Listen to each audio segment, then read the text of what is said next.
Who or what are the big X factors that will determine this team's success in 2024? And how likely is it that we win some of these big games? I'm Rajiv. He's Justin. Here we go. Welcome to the Bucky Report, your destination for all things Wisconsin Badgers. Authentic takes. Oh my God. Game analysis. Touchdown Badgers! Ring one up! And discussion from the fan perspective. Woo-hoo! Thanks for joining us and on Wisconsin.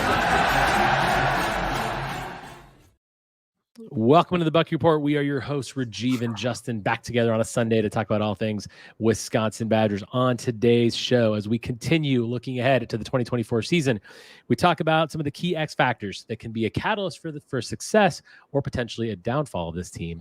We talk through some of the key games on the schedule and discuss our win probability as we build towards our season predictions.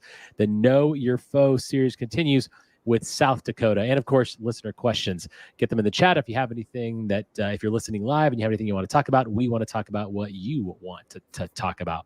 We're at the Bucky Report on Twitter, YouTube, and wherever you get your podcast. If you like what we're doing, hit the subscribe button so you know when we make new content. Justin, happy Sunday. I had a kind of a rough Sunday because as you know, I'm a big soccer fan, and my England team lost the Euro Championship, which was very devastating for me. But how are you? I did yard work and cleaned out my gutters, which there's a very special place in hell for whoever came up with that chore. That one just sucks. But yeah, got that done. So at least that is hopefully taken care of until next year. Good God, please. But yeah, I'm happy it's done. Let's just put it that way. How often are you doing that? Like once a year? I put it off for a couple of years, so it was bad this time. But I was having some issues where they were overflowing a little bit because something got stopped up. So I'm like, I better clear that. So I feel like I never did it when I lived in the Midwest, and I probably should have. But I don't need to do that. That's how big the trees are by you. We don't even have gutters out here, so you know. But anyway, so the 2024 season is upon us again. It's still we're inching ever closer. Every week we're going to be doing more preview stuff. Obviously, the Know Your Foe series is going to keep continuing. We're going to do South Dakota today. Then we're going to get into the real team starting next week, so that'll be fun. But yeah, I mean, it's just ever building and ever close. Badger and Bournemouth. Also, welcome those in the chat. Badger Bournemouth says, Richie, my question is, what's the temp heading to Vegas in the morning? Badger and Bournemouth fan, let me tell you something. It's not pretty. However, we broke a record for the number of days over 115 degrees, which was 7, which is brutal. However, you're coming at a cooling trend now. The high is only 104, I think, today. So this week, lucky you. The high. Listen, it's actually not that bad. Once it's 105 and under, you're okay. So Badger Bournemouth, hopefully you'll be okay. And I hope you are not sad about the England game like I am. But okay, we're gonna start with X factors today, Justin. So obviously you look at an X factor. What's the difference making thing that's going to either take this team to success, that's going to cause this team to potentially have a big downfall? What are those big X factors? We're each going to go through a few. We're going to talk about and put your stuff in the comments if you have an X factor or if you have questions about what we're talking about. Justin, give me your first one. Give me your first X factor that can sort of be the thing for this team. Well, let's get the elephant out of the room right away. The one that we both know is, and it's Tyler Van Dyke. Clear X factor. He absolutely controls this season. If he is a stud, then Wisconsin has a chance to win absolutely every game they play this season. And Wisconsin's ceiling is significantly higher than what we're expecting. Yeah, I mean, TVD is clearly it, right? Like that's everything. For me specifically with TVD, I try to think about like what things I want from him specifically. And it's the yards per attempt. That's the one, like we've talked about it before. That's the stat that I'm most looking for. I think we averaged just over 6 yards per attempt last year, which obviously our passing game was not anywhere near what we expected it to be last year with Mordecai and Locke. And it has to be a lot better this year. Tyler Van Dyke's yards per attempt in his last 3 years was 9 his freshman year, then 7.3, then 8.1, then in this most recent year. All year, all better than what we had last year. Significantly. Right. And if he can get us to 7.5, 8 yards per attempt, that is a whole new ball game. And I think that is the X factor, and specifically that stat. I just, it's like we talk a lot about this team and how excited we are and how many wins we're going to get. We're going to go through probabilities of the wins soon and kind of talk through some of that. But it's all based on that guy, right? I mean, everything is dictated by which Tyler Van Dyke we get. Now, the defense is going to be better. We're going to talk about that too. So it's not just Tyler Van Dyke, but I mean, it's just, that's really what it is. Are you confident that he's going to have that kind of year? I mean, where do you, when we talk about X factors, we talked about Tyler Van Dyke.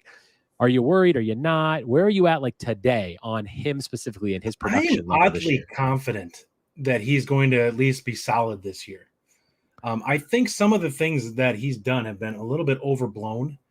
And I just feel like we can dig into some of his things and come up with reasons as to why, some of the turnovers happen and stuff like that. He's had a really disjointed career in terms of coaching. And after Lashley, you could make the argument that they were just not good coaches. So at this point, I think that there's some upside there that people don't necessarily give him credit for at this point in time. That I brought this up I'm on 247 as a subscriber, and I made the comment on there that I'm like, it's really weird listening to the national pundits talk about Wisconsin's schedule and constantly bring up every little negative they can about Wisconsin. But then when they're talking about them in comparison to the teams that they're playing, never saying any of them for teams like Rutgers or Northwestern or Nebraska or whoever. It's like, well, you can't just sit there and bag on Wisconsin and say, well, this is why they may lose that game, and say, well, yeah, I can come up with a dozen reasons why these teams are going to lose to Wisconsin. Like, it's really frustrating to hear nothing. Like, it's just not even on a lot of this stuff. And I think that that's kind of where we've gotten with Van Dyke for a little bit. I don't know what to expect from him. I'm not crazy. I don't think that he's going to go out there and have like a dark horse Heisman season. I think that we get a better season than what we're used to from a Wisconsin standpoint. What that means, I have no idea. But I think that he's going to be in the 20s for touchdown passes, just because I think the offense is going to be a lot more cohesive this year than it was last year. And that has a lot to do with the guys around him. I mean, that cohesiveness offensively, as you said, is critical. I mean, that has to be what it is. A couple of great comments in here. We're going to get to the community here. Michael B says, "Afternoon, gentlemen. My biggest X factor is Renfro staying healthy." That's a good one. That's a really good one. We've talked about that a lot. Renfro got to be there. Dark Ray says, "We need to get back to dominating in the run game. We lost that last season." Yes, and that obviously goes to offensive line, and specifically, how we do. We talked about in our last show. We expect offensive line to be far improved this year. And if Renfro stays healthy, I do expect that run game to be part. Man, I wasn't bad last year, but having that element of the ability to run the game is so critical. And it's always, I don't think that was a last year thing though. Like, we haven't had a dominant running game, and it's been a while, probably since we lost Thomas. Taylor. Yeah. Taylor was the last time that we felt like we could just run on pretty much anybody. Like, there were some nice games that we saw from Braylon Allen, but I never looked at him and said that I could guarantee he's going to go off for 100+ yards in this game. I disagree. We felt that way with Taylor.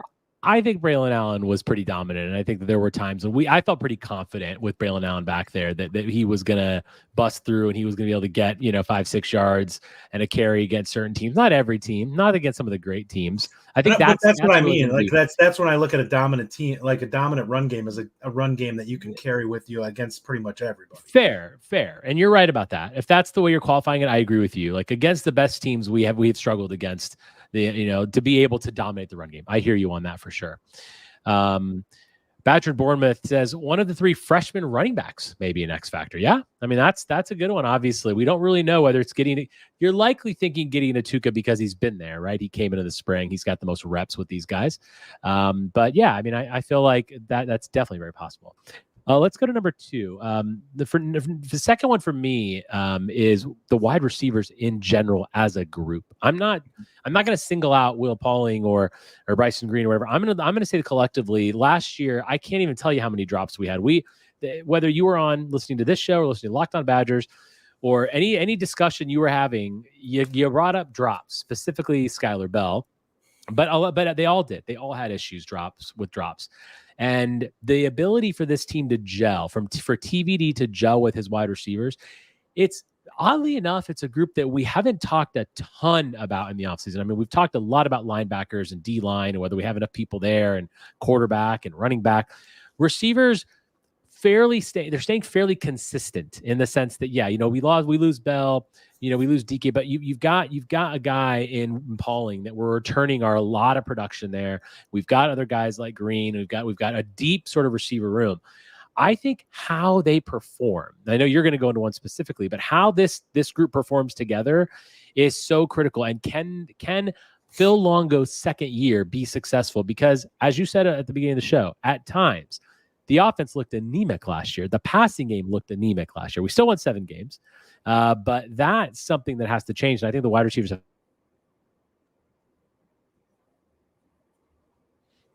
No, I agree with that completely. Mine is Tretch. To be quite blunt, I can't say Will Pauling because I think we expect Will Pauling to have a good season. I think what I'm looking for is when teams try to take Pauling away, can Tretch be a guy that goes out there and causes problems? And of the wide receivers that we have, he's the guy I feel most confident that can cause issues against another team. I think we'd like to see Green become a guy who's a deep threat, but I absolutely think that Tretch is a guy who can grab 5-6 balls for 80 yards in a game and kind of make the other team's head spin a little bit that they can't get a grasp on him because they're trying to take Pauling away. They're going to have to pick their poison. I think we're going to see a lot of 4 wide receiver sets this year. It just makes sense with those two, or just some interesting sets where we go trips or something like that and have those two on the inside. But I really think that he provides a level of potential playmaking ability that I'm not sure any of the other wide receivers have.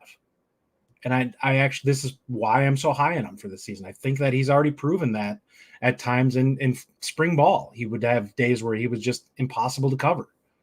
I obviously I love Tretch and I hear that. But I think my question is, like, you're right. He hasn't proven it. I mean, you were saying he did in spring ball, but he hasn't really shown anything on the field yet. And are you putting too many eggs in the Tretch basket? Like, do you feel like I know you talk a lot about Tretch, and listen, I'm a Tretch fan. I'm not trying to be a hater here. I'm just speaking from a devil's advocate perspective. Are you putting too much on him? Because he is a huge part of where your vision is for this team this year. Do you think it's too much? I don't necessarily. So I could be wrong in terms of how I think they're going to use him, but I do think they're going to use him fairly heavily this year. And to me, it's not necessarily that I am that, like, I think there's ability there, but it's not like I look at him, he's some kind of freak show, even though I think to an extent he kind of is. I mean, he is kind of freak show. It has more to do with the fact that I think teams are going to lean so heavily on Pauling to try to take him away that it's going to kind of be like a damned if you do, damned if you don't. Like, there's going to be somebody they're going to have to let go one-on-one and potentially, and I just don't think you can cover him with a safety. So if you're not going to be able to cover him with a safety, unless you have a lot of really good corners, who are you covering him with? Because if your third corner is on Tretch is probably going to eat that guy up, unless it's like Ohio State. I mean, Tretch should be able to eat people up. Obviously, I the competition that he played here in Vegas in high school at Bishop Gorman, like that is college level competition in the sense that you could see what he did and he dominated. Yeah, he was playing against guys who are going to play college football. Right. And he is going to be that guy, but I'm obviously it's one of those things you kind of wait and see. Dark Ray, this is something I definitely agree with. I think Bryson Green is the most important if this offense is really going to break out. I wouldn't say he's most important, but I have said that I think Bryson Green, I expect him to have a breakout season. I think that when you have a guy like Tyler Van Dyke who can throw the deep ball a bit better, and we should be able to stretch the field. Bryson Green came in with a lot of hype last year, and it didn't quite live up. But at the end of the season, you saw flashes, and I think we're going to see the Bryson Green we expected to see last year, this year. And I think he's going to have a really big part in this. So good comment and good take from Dark Ray. He's healthier and more comfortable. I absolutely think that he'll be improved this year. Yeah, and you're right. I mean, the comfortability in Longo's system another year, I mean, that's important for all these guys. That's why I said wide receivers is such an X factor, because all these guys were here, not all of them, but like that's a big deal. You've got a lot of experience now. All of a sudden, everything down to Quincy Burrows and Vinny Anthony, they've all been in this system. So it's really going to be able to help that group a lot. Give me another one of your big X factors, Justin. Yeah, my next one would be Blazek.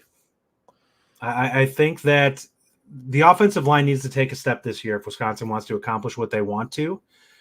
And I think that that's the biggest place we may see gains is just him as a coach and what he's able to get out of these guys, who I think we've felt have always had a lot of potential. It just has not been put together. And I think you finally have a coach capable of kind of unlocking those guys a little bit and probably getting them to be a little bit more productive than what we were expecting. I think my perspective on this is that we will see the offensive line be in the good grade category again for the first time in a while. I honestly think there will be games where when we run the football, it's going to be, I don't look at any of our running backs and say that guy's an absolute stud. I think this is going to be one of those seasons where the offensive line is going to make our running backs look good because they're going to be really effective. I mean, Chaz Malusi's pretty good. I don't think he's good. He's not bad, but I look at him as solid. Like okay. I don't look at him as a guy that I'm like, this is a freak show that can go out there and be a 1,500-yard back. I just don't think he's that guy. Zach Bartz agrees, says we need the O-line to be an X factor. If we can have a dominant O-line, it will greatly help TVD passing and running and the running game. Not having the defense in your lap will be huge. Yeah, I mean, this is just clear. And it's like this unit could almost surprise us in a positive way in that they could be even better than we think. They could really be a dominant group to where TVD actually has time, can find his wide receivers, and that sort of that the Phil Longo offense can get unlocked a little bit, like the cheat code in sort of in that Longo offense we never really saw take off last year. It could really be, the O-line just gives these guys time and they can kind of be dominant up front and neutralize some of these pass rushers. That really opens up what this team can do. And I think that it's a very good call in that early in the season, maybe not the first two games, but in that Alabama game, you're going to get a real look at, because Alabama's D-line is real. When you're talking about Alabama's defensive line, you're talking about 4 and 5 stars across the board. That's a real D-line. That is going to be that time where we're going to see where this Wisconsin O-line stacks up and how good can they really be. And it's going to be really interesting to see sort of how that takes off. For me, another one is, let's move to the defensive side of the ball. For me, it's specifically the partnership that's established between the linebackers and the D-line. We talked a lot about D-line. We talked a lot about all these guys. And the linebackers, while they're an improved unit, the D-line has to do their thing, right? I mean, you're going to need guys up front like Neal and JTJ and these guys to really eat up some blockers, not get swallowed up completely, cause some disruption, and let the linebackers eat and let them actually get disruption, penetration into the backfield, chasing plays down to the sidelines. That's really important. I think we all feel pretty good about our defensive backfield for the most part, and we like the linebackers we have in the room, but we haven't seen them actually play together, and we don't know how it's going to function with that D-line. That, to me, is another, like an O-line, like that. It's a question mark that I could be really surprised by and say, yeah, they're really, really good. Or the other thing can happen and say, you know what, as good as the linebackers are, they're not actually able to really even make it work with the D-line. Are you concerned about that at all? I think we'll get solid play. I don't know if we'll get good play, and that's what I need to find out. I think the defense, in my opinion, is going to be better than it was last year. I look at it, and the athleticism on defense in general has improved significantly, in my opinion. Now, they have to play like it. We'll find out very quickly if these guys can unlock the actual reads and ability to go along with that and be able to make plays. But my feel for this is that we are going to see the linebackers look significantly better than what we saw last year, which goes to my next one, which is I'm going to do another coach, and it's going to be Whitlow. If he can unlock the defensive lineman, and I don't mean that like suddenly we're a dominant unit, but if we are improved compared to where we were last year, and you see JTJ look like a guy who can be even if it's like a honorable mention all Big Ten guy, and you get some Kurt Neal looking like a guy who can be disruptive, and he can unlock a little ability from, say, Dylan Johnson and Willer to get some valuable reps out of them this year, that will really help this defense. Like, that will springboard the defensive side of the football to possibly maybe a top 20 type defense, which would be great for this team and add a lot to them. And I would really significantly, in my opinion, up the pass rush, because teams are going to have to focus more on the defensive line, which means they're going to have to go one-on-one against the linebackers. And I think those guys are capable of winning those matchups. They are definitely capable of winning those matchups. I just hope they get to be in the good one-on-one matchups and they get the blocking in front of them, or the disruption in front of them. Yeah, no doubt about that. Tyler Strieber asks, can any tight ends break out and be an X factor this year? Or is that more likely to happen in 2025? What do you think? I know you like a certain transfer that we brought in. I like Jackson McGowan. I don't know how he's going to necessarily show up this year. There's a chance that he could be really good. If I was going to bet, I would say I think it's more likely if he's going to have a breakout, it's probably going to be next year. So I don't know if any tight end will. I think we'll see improvement from that group, but I don't know if I can look at them and say that this is something I'm going to hinge my season on, because I don't think there's a guy that I can look at and be like, we can trust him to be potentially good to great. And I think that there's other spots that we have guys that have shown a little more potential at this point. Yeah, I agree. It's not a position group I feel like is really going to be the star of the team. They got to do their job. Do your job, be a safety valve at times, make good blocks, and be productive, but it doesn't necessarily need to be star quality. We're in the summer. It's barbecue season. They're still in the smoker. They're marinating. We're cooking them up, getting them ready for 2025. Right. Steve Davis, you start this one. Big X factors, much better over all special teams play. Also, Rajiv, did you take your Bell jersey to Goodwill? It's still in my closet, Steve. I looked at it. Is there a number 11 you can just put like a new nameplate? I mean, because now they actually have names on it. So every year I like to buy a new. So I got another Jonathan Taylor jersey this year because for the Colts. But I am going to be getting a new Badger jersey, and I will take some suggestions. I don't know what I'm going to get. A part of me wants to get a guy who's going to be around for a couple years, but I don't know, where I'm going to go from a jersey perspective. Probably, I kind of want to go with Tretch. I'm thinking, but so if anyone has any ideas as to who I should get, his number? Do we know what number he is? He was 12 last year. He was 12. I don't know if he switched or not coming into the season. And although I am concerned, because technically one could look at my purchase of the Bell jersey as a bit of a curse last year, because don't do that. Gnarly. So I don't know. Can you get an equipment manager one who maybe he trips and hurts himself or something? An equipment manager one. Great. JP says, if Camp Randall finally starts selling beer, that could be an X factor. Jason follows it up and says, JP, the students would actually show up on time for the game if that was the case. You start this comment here, Badger and Bournemouth. Yeah, Badger Bournemouth, who will lead the team in sacks? Honestly, I don't know. There's 4 or 5 guys who potentially could end up being that guy. Could be Lowry, it could be Peterson, could be Pius.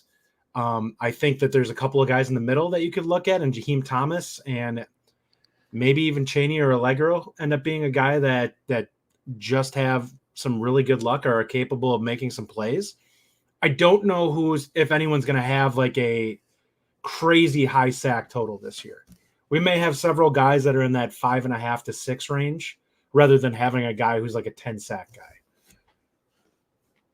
I think it's so wait, did you pick someone that you think will actually lead the team in sacks? I'm going to go out on a limb. I'll say Peterson. He had a really good spring. I think that he's a guy that they're leaning on as a starter for sure. So we'll throw him out there. Wow. I'm gonna probably go Leon Lowry, but I think that's going to be close. I wouldn't be shocked if that's the case too. Listen, if Peterson leads the team in sacks, that means we're doing good, because he obviously needed to take a step up, and it looks like he has, which is really good to see. Before we move on to probabilities, I want a couple more good comments here that I've got. Stephen Kill says, who are Wisconsin difference makers on offense and defense that are proven playmakers? I don't see many. So I'll start with Will Pauling. To me, he's a proven playmaker that I think you can. And I'm going to go also Ches Malusi. I think Ches Malusi doesn't get a lot of credit because he's been injured a lot. But listen, those are 2 playmakers that we can count on the offensive side of the ball. Yeah, I'll actually throw Tyler Van Dyke in there, because if you've ever watched his film, the guy is a high level passer. Like, the ability is there. It's the consistency that he needs to show. If we're talking about straight up arm talent and ability to make plays, the guy is a first round, like, has first round upside. Now, he's never shown that he can consistently do that other than his redshirt freshman year, where it was a lot of potential. But some of the throws that I watched his footage from last season, some of the dimes he drops, like, receivers aren't open and he puts a ball in a perfect spot where a guy just breaks by a step and it puts it right on a guy. And those are throws that we did not see last year. That Mordecai at no point in time, even in that bowl game, was not that level of a passer that we saw with Tyler Van Dyke. If he can make a big jump in the fall here, now that he's more comfortable with the roster and the players and they have more chemistry, he could do some things that we haven't seen since Wilson in terms of, like, some of the throws. It's just I don't know what to expect from him in terms of consistency on that. Couple more quick questions here. I'm going to take one, and then I'm going to give this last one to Justin. Alien Space says, will Bryson Green have more receptions this season? I think so. He had 32 last year. I could definitely see him having a bigger impact. Justin, this is the guy you were talking about earlier. Forrest Aguirre asks, does anyone worry that Whitlow might be in over his head? I hope he's good, but I worry that he might be a little overwhelmed in Big Ten football. What are your thoughts on that? When it comes to coaching, not even a little.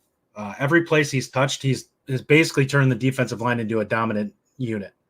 And as a guy who's not necessarily had the resources to be a elite recruiter, that tells me that he does an exceptional job of developing the players that he has in-house. So if he's capable of doing that and getting out, like, wringing out as much talent as he can get out of these guys, I think he'll be very capable. I think there is some talent in that room.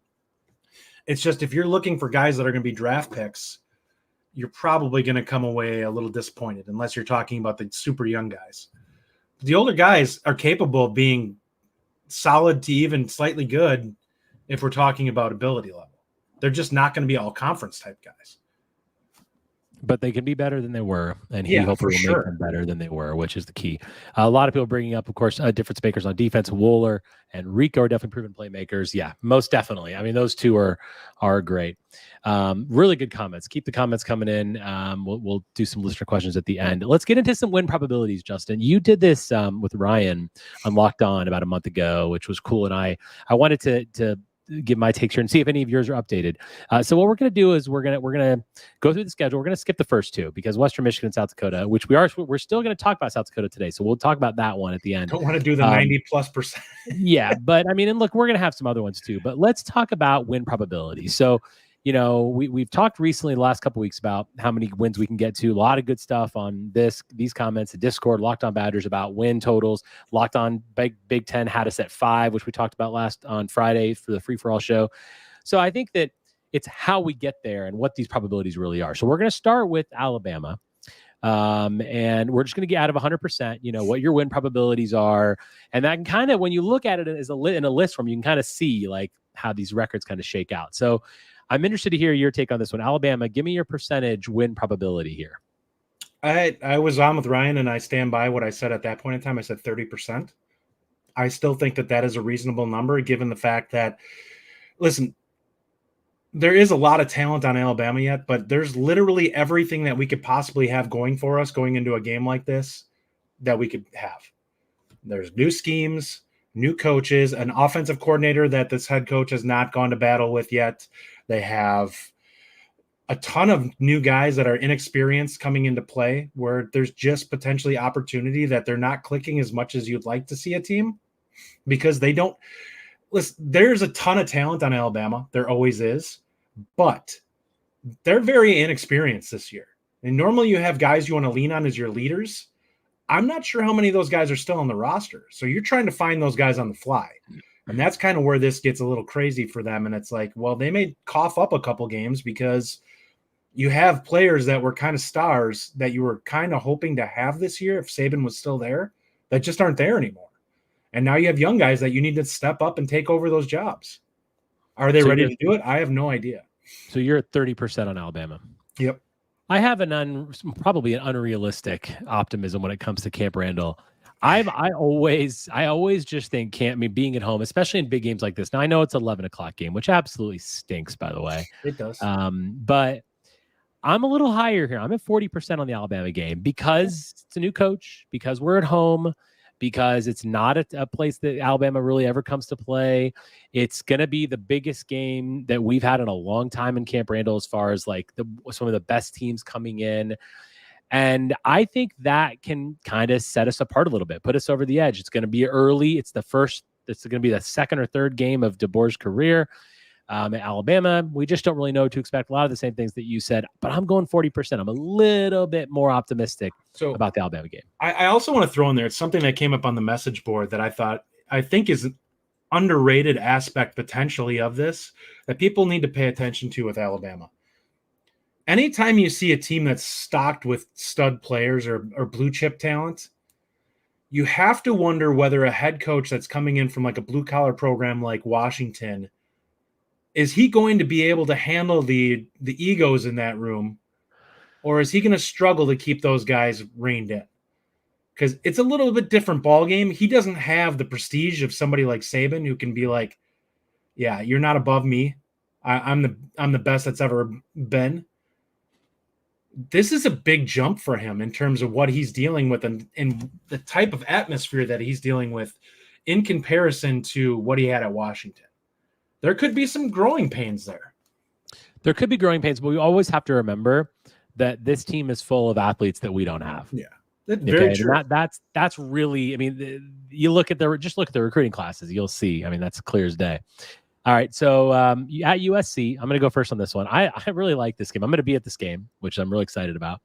I'm going to still say that USC is the favorite, but I'm putting it 49%. Okay, it's like just under 50% because if this game was played on a neutral field, I actually would think that we had the advantage because I don't like USC's defense. I don't really think there's a lot there, and I think that USC is going to come into the Big Ten in their first year and they're going to have some problems. They're a good team, obviously, but they're not really used to Big Ten football. It's going to be a different kind of atmosphere for them, different kind of everything for them, even though this is at the Coliseum. So because they're at home, and I like to give a lot of credit to the home team, I'm going to say 49% Wisconsin. I had this at 50-50 with Ryan. And I think that I would even go a tick or two higher on that. I think we're going to be the favorites in that game. I'm not afraid of USC in the least. And I actually think that it's very likely that they end up having a rough go of it their first season in the Big Ten.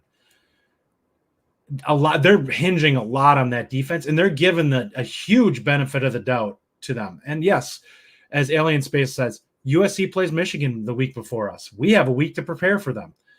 I think it absolutely gives us a ton of extra advantage in there where we're going to be able to see kind of how they play Michigan, who, at least from a physicality standpoint, how they want to play them. I think they're going to lose that game, and I think they're going to get beat up in that game. And I think Wisconsin's going to have an opportunity to come into our game with them and be kind of rested, ready to go, and be able to put a really good game plan together. And I think we have a coaching staff that's capable of doing that. So I'm getting to the point where this is a game, if there's one that we're going to win of the four, that I'm leaning heavily that this is going to be a win. I'm going to put us at 55 right now. The schedule is interesting. I mean, that's a good point about the Michigan game. They play LSU first. Then they have a game against Utah State. They're going to play LSU here in Vegas, actually, which is cool. I might try to go to that game. At Michigan and then home against Wisconsin. Which means that they're probably going to be 1-2 when they play us. Mm-hmm. Their backs are going to be against the wall. There has to be something said for that too. Their motivation to get a win at home when their backs are against the wall, they're 1-2. And the home crowd's going to suck. Is it? It's not. It maybe. USC never is unless they're good. If they're 1-2 coming into that game, the crowd could be 50% capacity for that. That's a fair point, but I think their backs are going to be against the wall, which scares me a little bit because I actually did not know their schedule before us until now. So thank you, Alien Space, for bringing that up. And someone else brought up the LSU game. Alien Space did both. LSU, Utah State, and then at Michigan. Okay, Purdue. This will be a quick one for me. This is 95% for me. I don't know where you're at. 95. Okay. Yeah. I'd probably put us at 70. I think it's very unlikely we lose it, but I'm curious to see if they are capable of being improved this year. I think we will be, which means that they have a lot to prove. We are going to be improved. They are also going to be improved. They have another year with their QB. They've got a new coach. I think that when you look at our schedule, we're gonna have some home games where we're gonna win the first two, and then Purdue. I think those are if you ask me the three locks, I'm gonna say Western Michigan, South Dakota, and Purdue. I could be wrong. Purdue is a team that I know well enough because I'm from that part of the country, but I just don't see it this year. We went to West Lafayette and beat them pretty good last year. And now they're coming to Madison. And it's the opening. It's not the opening Big Ten, but it's the opening Big Ten home opener. We're gonna win. I think that's fair. I think I'm gonna up mine. I'd say 80. Okay. With it being a home game and it being a game that I think that I think that our talent level is gonna go up more than people expect this year, and I'm not sure that Purdue is. And I think that will play a role. Hooded Athlete says Purdue's 100%. Bo Dragon says Purdue always plays this tough. They do. But not throughout the whole game. I feel like they play us. They wilted last year at a point, and then we kind of take over. So there's that.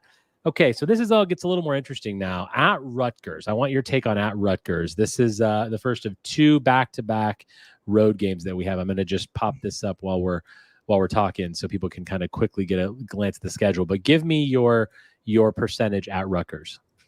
I expect the offense to be better this year, and I expect this to be 80 to 85% for us because I just think we're more talented than them.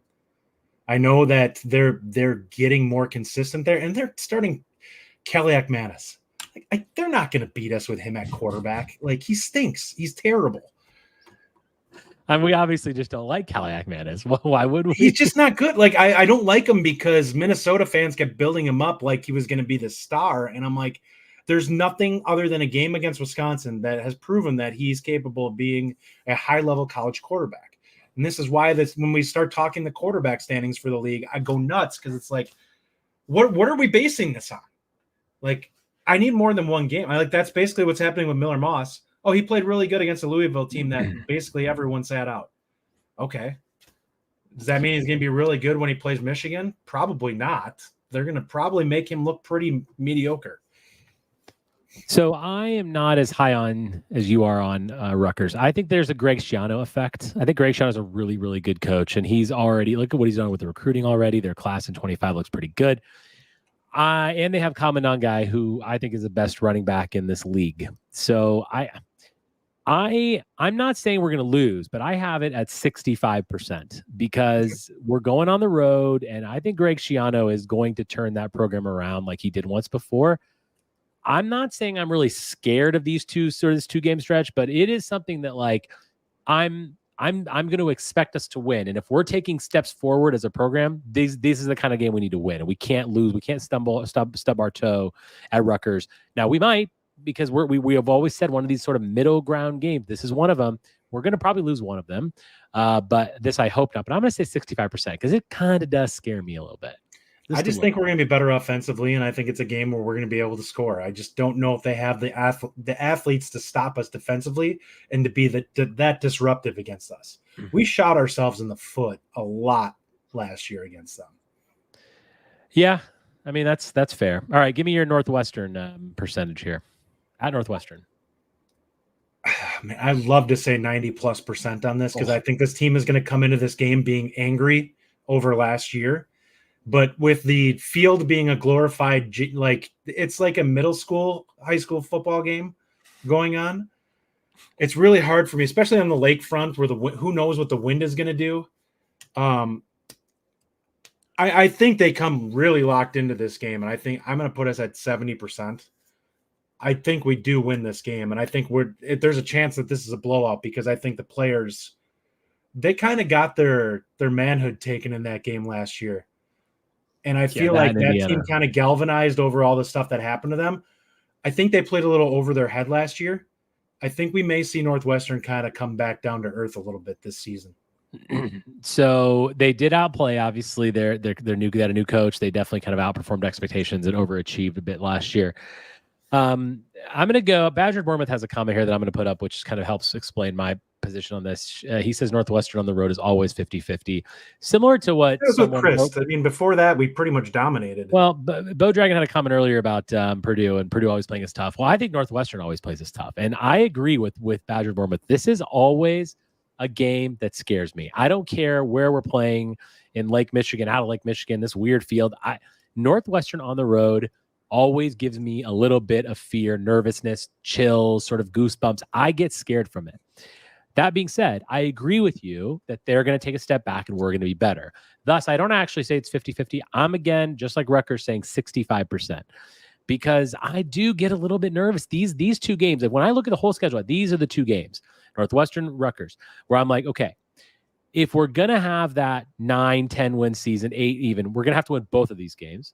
We can't lose one. If we lose both, then all of a sudden that floor discussion comes in, right? Because then you're looking at some of the bigger losses to maybe Alabama, maybe it's Oregon, maybe it's Penn State, it's Iowa, all these other big games. Then you add in these two. So this is kind of like that mid-season barometer of how good are we really? How good of a season can we end up with? I'm still going 65%, but it does concern me a little bit. I mean, it's just that game always freaks me out. Okay, let's move on to Penn State. So again, we are going to be at this game. Penn State, that's at home. I'm going to pull this up again to look at the weekend here. That's 10/26. So we're in the second half of the season now. At that point, this is tough. We're going to be here. I'm going to go first on this one. Again, home always makes me excited. Penn State's a good team. Penn State's a team that I think has a really good quarterback in Drew Aller. I know that you don't think he's that great, but I think he's pretty great. So for me, it's 50-50. Now I'm going to say 51% because I do give us that little bit of edge. I wanted to say 55, but I think Penn State's a pretty decent team. And I think that as excited as we are about the gains that we've had as a program and the transfer board, everything, they're also saying the same thing. They're also excited about what they've done and their improvement that they're going to see under Franklin. I know there's a lot of questions about Penn State, but they do seem to play us tough. And frankly, they just keep beating us. And it's going to be in Camp Randall, so I think that's hopefully a nice advantage there. We're going to be there. Now, the game time has not been announced, but it is either 11, 2:30 or 6:30. So hopefully it's the 6:30 game. That would be incredible. But I'm going to say just over 50% for us. Yeah, to me, it's not like part of the factor is, and this is where I wanted, one of the X factors I didn't list was Luke Fickell. Yeah. And to me, this is the game you paid him to be a head coach. Yeah, in my opinion, he's the coaching advantage in this one. I think he's a better coach than Franklin is. And these are the games you brought him in to win. Go out there and take this one away from Franklin and prove that Wisconsin is here to kind of make a statement game in the Big Ten this year for Wisconsin. This is the one you need to win. I think we're capable of doing it. For whatever reason, their offensive line is being built up like it's some incredible offensive line. And I look at the stats every year for Penn State, and the running back averages just don't make sense if that's the case. Like, they're always around like 5 yards a carry or whatever. And it's like you have a bunch of stud backs that are 4-star guys who end up being pretty good pros, but your offensive line never blocks and turns them into like 6 yard per carry guys. Even Saquon didn't have huge numbers other than like 1 year where he was over 6, I think. So I actually think we have a pretty good chance in this one if the defense is a top 20 unit like I was talking about. I think we're capable of causing problems against that offensive line and making the game difficult for Aller. Where are you at? What was your percentage on this? I'm sorry. I would say it's 50-50. Okay. All right. Zach Bart says a homecoming night game on Halloween, Penn State in for a scary surprise L. Yeah, it would be great. It's going to be a good atmosphere if it's a night game. That's good. Oh gosh, it would just be so good. Especially not being Ohio State. Like, it's like, this is a game that we legitimately, the crowd could play a factor in. Yeah. And stay tuned as we, get our travel plans together. Justin, myself, and Ryan will do what we did last year, kind of a meetup sort of. We'll be at a bar at a certain time, come hang out with us, drink beer with us, chat. And so that'll be a lot of fun this year. Okay, so you just said that this is the game that you brought in Luke Fickell to really win. This is a really important game that you said. Well, I think the next one is what I would say. I think it's Iowa. That's I the want game. to where read I'm this like, comment here yeah. real quick before we jump on. And Stephen Kyle or Kill, or hopefully I'm saying that correctly. Penn State roster is so much better, but they never play like it against Wisconsin, and that's the problem. Like they never beat us, Justin. they beat us, but it's typically because we shoot ourselves in the foot and do something dumb rather than them looking like they're dominant against us. Like Ohio State looks better than us. When Michigan is going right, they look better than us. Penn State doesn't typically, other than the second half of the Big Ten championship game where Trace McSorley went absolutely bananas and just kept hitting 50-yard passes. They've never really looked like they're dominant against us. And in fact, we pretty much dominated the game against them the last time we lost. Our defense was the best unit on the field in that game. We just kept shooting ourselves in the foot and not punching it in whenever we got on their end of the field. So it's one of those things where Wisconsin just has to get the job done. And when they're going well, finish. Because that's where the difference has been. They pretty much play a game of attrition with us, just like they do with Iowa, where we're going to wait until Wisconsin stubs their toe, and we're just going to capitalize on it. Yeah, I mean, look, I just feel like I'm a little bit higher on Penn State than you are, and I think it's just because I agree that we choked in situations that we had them, but the thing is, we still don't beat them. Like they're finding ways to come out on top in those games, and that does take a psychological toll on your team. It helps that they always seem to play us in our down years too. Yeah, they don't play our 10-win teams. Well, but this is a. I mean, I'm happy we have them at home this year. I absolutely think we can beat them. But we'll go from there. So next up is at Iowa. This is my big sort of the game where I'm like, look, this is one of those things we need to win this game. Okay, Iowa's a team that, it seems like it's this knockdown, drag out 7-3 affair every year. Our offense can't do anything against them. They can't do anything against us. We need to win this game. I think that Iowa. They're finally changing their offense. They have a new, offensive setup scheme and coordinator. But I'm still thinking that we're ahead here, and I'm saying 55% in this game, even though it's on the road. I like our chances at Iowa, and I think this is the time we're going to get this done. This is one of those sort of big games, if you will, that 4 or 5 games. We're like, oh, I don't know, but I think we get it done on the road at the Hawkeyes. Yeah, I think I said 45% when I was talking with Ryan on this. It is a game that potentially could be that Iowa deserves the benefit of the doubt.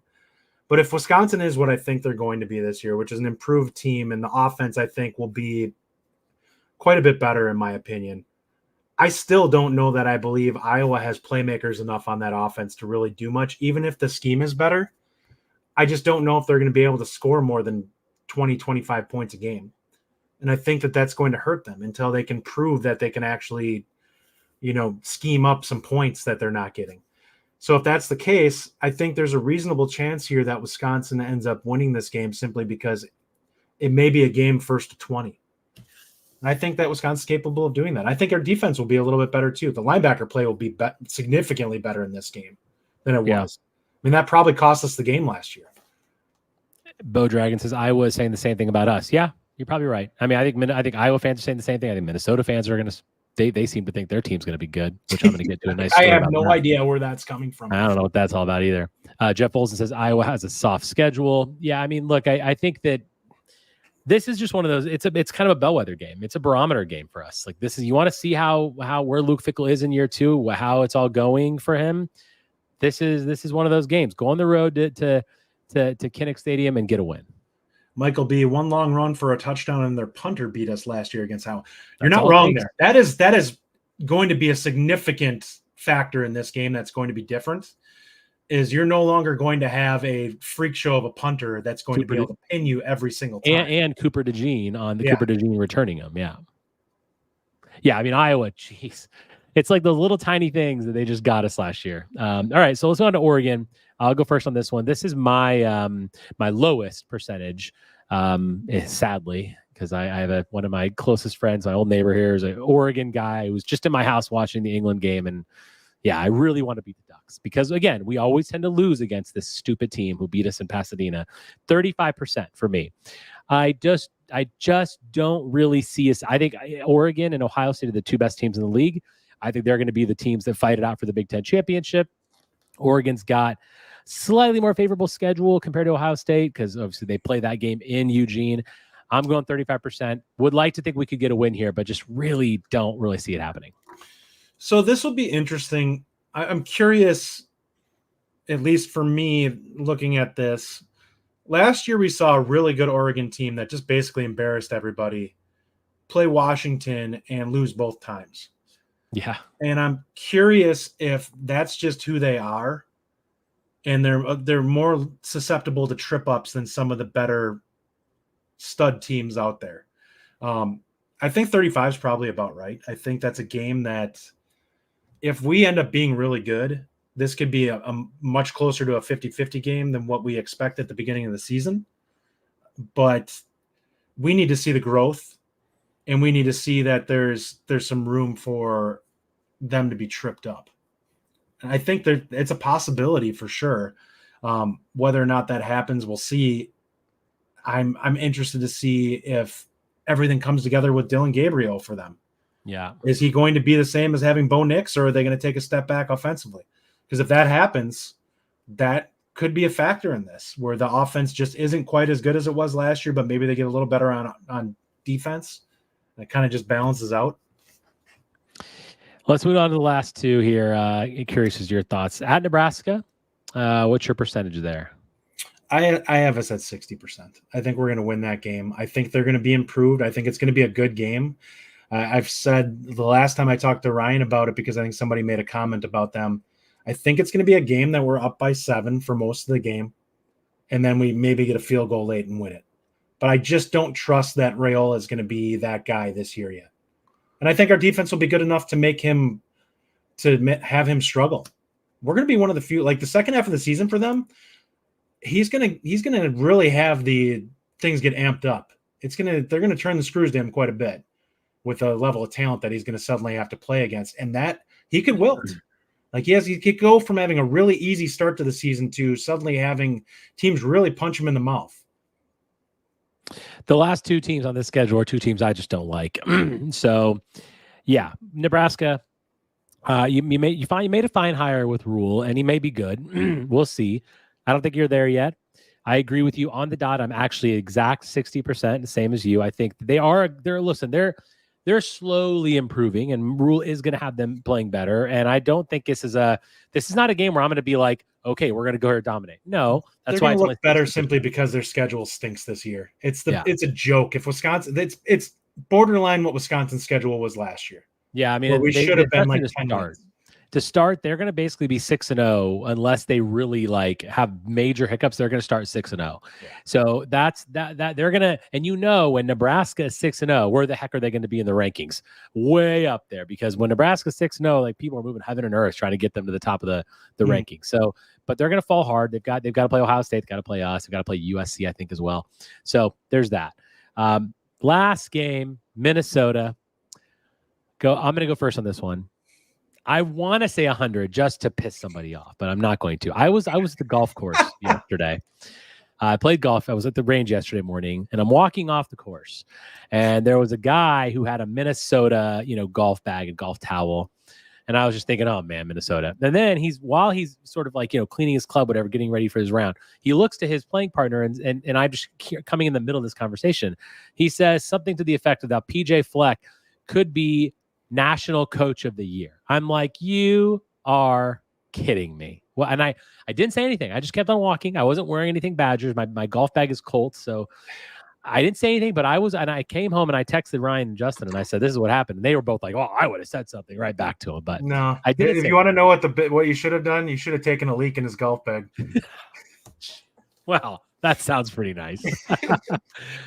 So anyway, I'm going 90% here, 90% on this one. I just don't see us losing this game. If we lose this game, I will be terribly, terribly disappointed. And I hope that doesn't come to that at all. I think that unlike Paul Chris playing these games tight, I think that these are games where I think Fickell just doesn't like him. And I think that he's going to come out here and try to absolutely pants them. Just like last year where we won fairly, we doubled them up 28-14. I think that this team is better than last year's team, and I think that they're going to be potentially worse. So I actually think that this is a game where we may end up winning by 3 scores. Yeah, I mean, we'll see. I don't think they're going to take their foot off the gas. If we're scoring in this game, I think they're going to continue to just keep leaning on them. Dark Race says Minnesota has given us so many problems the last few years. And Dragon follows it up and says Minnesota should be the easiest game on the schedule other than the first two. I mean, I put Purdue in there as well. But between player focus and their talent level, that's probably accurate. Yeah, I mean, look, Dark Ray, I think that they have given us problems. And we used to be able to talk a lot of crap to Minnesota fans because we had them for so many years in a row. And then they've kind of inched back a little bit, and they've taken the axe from us a couple times. But yeah, this just isn't that year. I think ultimately we're still a much better program than them. We've got Luke Fickell and they've got PJ Flex. So, okay, who's winning that battle? Thank you very much. I will say the one thing for that in their favor, the crowd support at that game is going to suck. We couldn't have asked for a worse situation in terms of that game being scheduled. It's such a TV schedule that is annoying with it because none of the kids are getting like the kids at school are not going to be there because it's going to be an 11 a.m. start after Thanksgiving. So unless people come rushing back that night after Thanksgiving, nobody's going to be there. Deer hunting, I think, is around the same time too. So there's going to be a bunch of people up. Honestly, if there's a game you want to target to go to a Badger game, this may be the one where you can get cheap tickets and go. And I highly recommend, if that's the case, go there and fill up those seats. Make it a salty environment. But I don't like the fact that they're going to get a potentially weak crowd just because of the fact that the scheduling for this game is asinine. I think that it's going to be a different student section. Obviously, usually there's a lot of Minnesota fans, in that student section too, that'll come visit their friends from Wisconsin. There's reciprocity, all that stuff. But I think you're right in that this will be a game that people that don't go to Badger games a lot will go to. Like a lot of Madison locals will be going to this. That people aren't traveling. They're like, hey, my family's in town. Let's go to the Badger game. They're playing on Black Friday. So I think that actually, not the regular fans per se will be there, but fans that maybe don't go to games a lot will be there, which means the energy could be ramped up. I think it could be a pretty good atmosphere, but we'll see. We'll see. All right, so let's shift gears a little bit. To end the show here, we're going to talk about our Know Your Foe series. We're going to talk about South Dakota. Now, the Know Your Foe series is going to really ratchet up next week because we're getting to real opponents. That's going to be a lot of fun. But South Dakota, let's talk about them. They are FCS. I saw one publication, Hero Sports, that has them in the top 5 for preseason FCS rankings. So they're not bad. They were 10-3 last year, 7-1 in their conference. They're returning 9 starters on offense, including their quarterback, Aiden something. I don't have his name written down. But all of the major weapons, their wide receivers, running backs are all back. They're going to be a formidable FCS team. But to me, they're going to be a formidable FCS team. And the key is FCS. I don't want them to be in this game. I want this to be a blowout. For the FCS ranks, this is a fine team. They're certainly one of the better ones. They don't need to come in here and do anything to us. They've got experience on offense. There's no doubt about that. But ultimately, they only scored 24 points a game last year. It's not like they're world beaters offensively.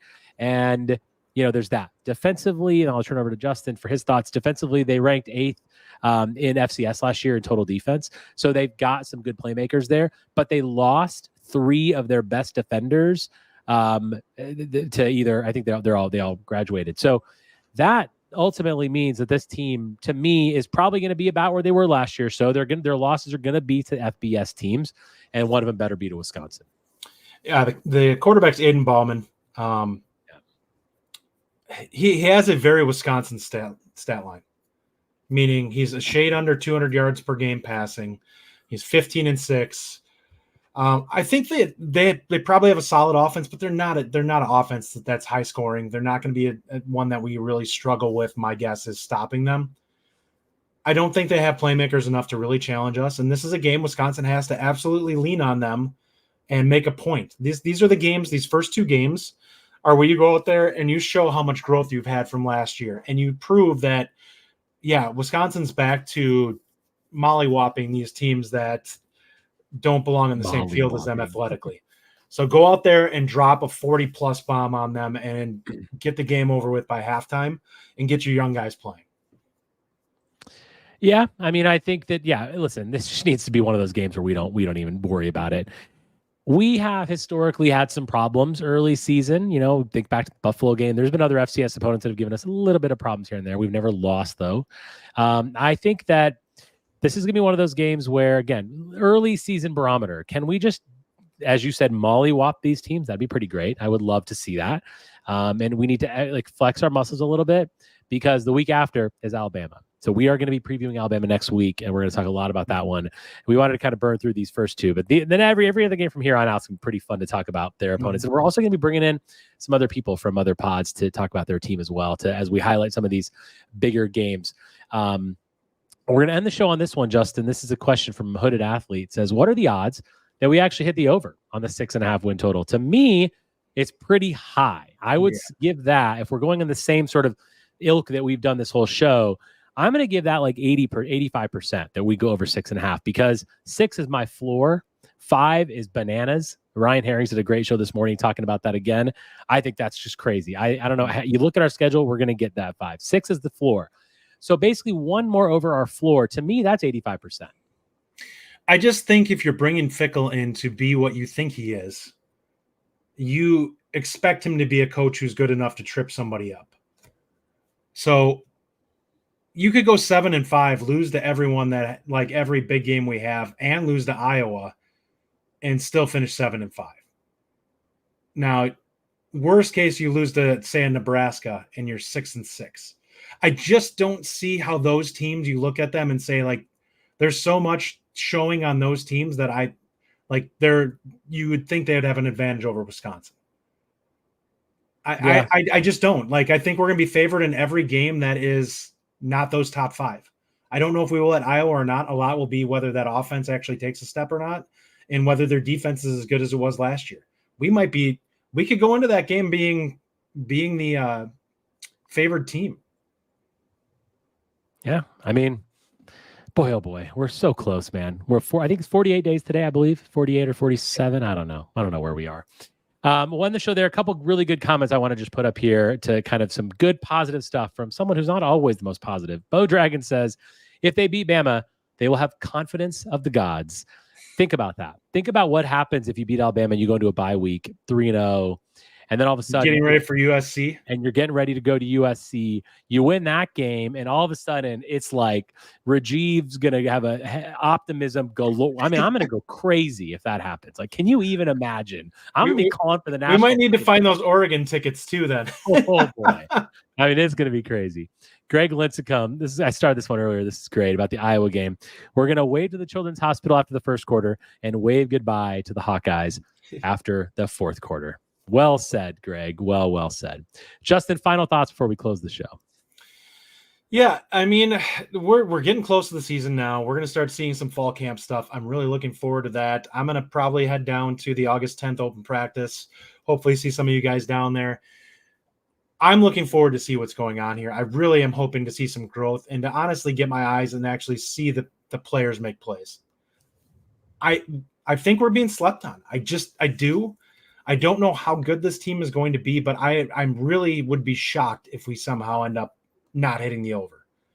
And I think that honestly, if I was to say where I think we end up, I think it's honestly in the 8-4 or 9-3 range. I trust Luke Fickell. I think he's that good of a coach. And I just know, looking at some of these other guys, I don't believe that they are. I don't think they're on his level. And I think they've done a really good job of building the roster compared to where it was last year, where I think there were some pieces that didn't fit. And I think they flushed out any malcontents. And I do think we did have some of those on this roster that negatively caused chemistry issues overall for the team. Not to mention the offensive line clearly was disjointed with the coaching that they had there, that they did not get along with Bicknell. And I think there'll be far more comfort with the offensive line, which will make a big difference. We started the show talking about X Factors. I'll end it on X Factor. We have the ultimate X Factor, and that's Luke Fickell, as you said. The guy that's changing the culture, changing everything in this program, and hopefully bringing us to a glory-filled 2024. With that, we'll see you next week, as always, on Wisconsin. On Wisconsin. Thank you for listening. If you enjoy the show, subscribe to our YouTube channel at The Bucky Report or The Bucky Report Podcast from wherever you get your content. Until next time, on Wisconsin.